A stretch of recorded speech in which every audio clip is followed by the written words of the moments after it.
Hey, this is Joshi from Guwahati, Assam, currently studying in IHM Ahmedabad.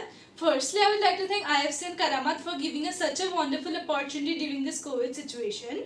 So today, using Karamat instant ready-to-cook tomato makhni gravy and white gravy, we'll be making tandoori pasta with makhni sauce. So let's get started.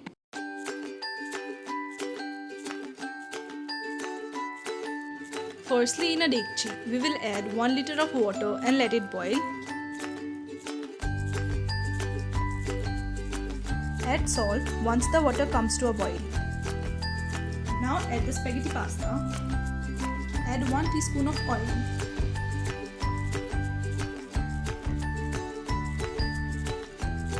Once cooked, strain the pasta. Now in a pan, add 2 teaspoons of oil and 1 teaspoon of crushed ginger and garlic.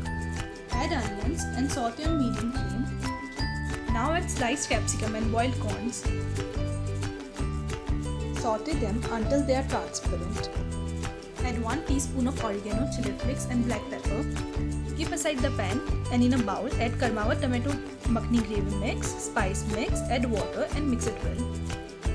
Repeat the same with white gravy mix. Now in a kadai, add 3 spoons of oil. Add the makhni mix and let it cook for 2 minutes. Add water as required. Add the white gravy and mix it well. Add water as required. Now add the sauteed vegetables and mix it well. Add salt as per your taste. Add 50 grams of mozzarella cheese. Add the boiled pasta and gently mix it well.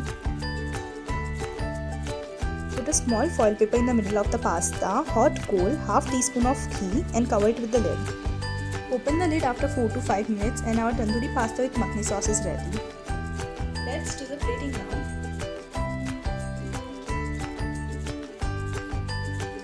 Our tandoori pasta with makhni sauce is ready to be served. Hope you like my recipe.